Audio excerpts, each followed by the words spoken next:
Aimable public de Dunia Kibarou TV, c'est un réel plaisir de vous retrouver pour ces flashs d'informations. Mali sécurité routière, le port du casque vers une réglementation stricte. Dans un souci de freiner des traumatismes crâniens lors des éventuels accidents de circulation, le gouvernement du Mali, à travers l'Agence nationale de la circulation routière ANASER, s'applique à faire respecter le port du casque par les usagers de la route des engins à 2 ou 3 roues. Des contrôles routiers sur le port du casque sont prévus pour le 1er décembre prochain et seront suivis d'une application stricte de la loi relative sur le port du casque quant aux usagers des 10 engins et leurs passagers. Selon l'Agence nationale de sécurité routière ANASER, une amende de 3 000 francs sera infligée aux contrevenants de cette loi à partir du 1er janvier 2023.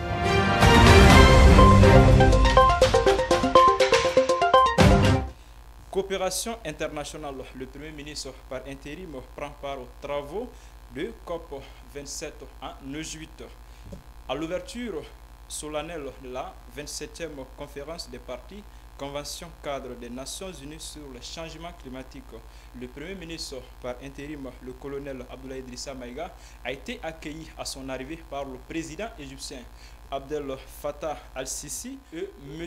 Antonio Guterres, secrétaire général de l'Organisation des Nations Unies. Une ouverture faite ce lundi 7 novembre 2022 au Centre international des congrès de Sharm el-Sheikh en Égypte.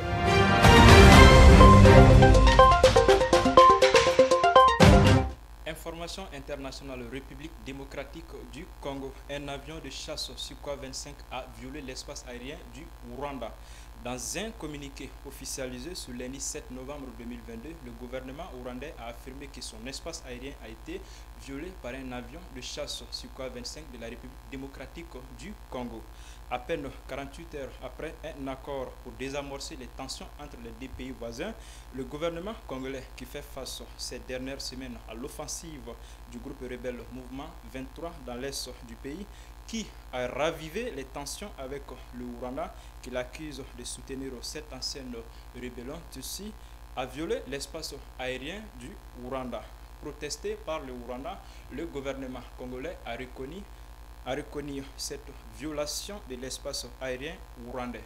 Rappelons que le 29 octobre dernier, la République démocratique du Congo avait expulsé l'ambassadeur de Rwanda à Kinshasa et rappelé son chargé d'affaires après la hausse des tensions entre ces deux pays depuis la reprise des hostilités du mouvement du 23 mars M23.